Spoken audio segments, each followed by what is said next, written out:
उठ रही है।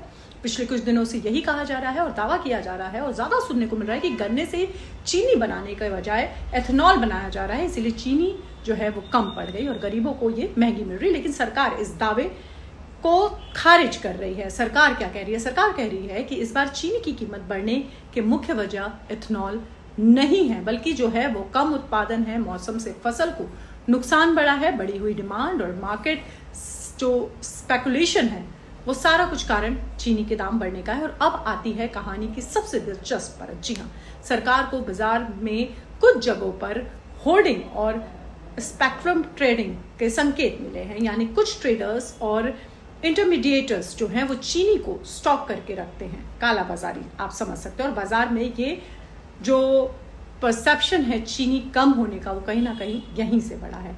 तो कीमत इस कारण बढ़ी है, लेकिन सरकार ने जो है वो शुगर डीलर्स पर स्टॉक लिमिट लगा दिया है और बल्क बायर्स के लिए भी स्टॉक रखने की सीमा जो है उसको घटा दिया है।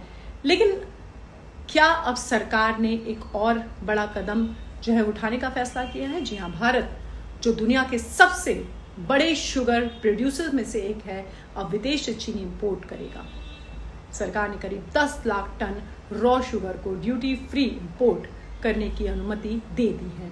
यानी ब्राजील जैसे देशों से आने वाली चीनी भारत के बाजार में बहुत जल्द पहुंचेगी, ताकि सप्लाई बढ़े, और सप्लाई बढ़ेगी तो कीमतों में भी लगाम लगेगी। तो पूरी कहानी का सार जो है वो यही निकल कर आ रहा है कि चीनी महंगी सिर्फ इसलिए नहीं हुई है कि चीनी खत्म हो गई है। दरअसल चीनी खत्म नहीं हुई है, उसके उत्पादन में जो है वो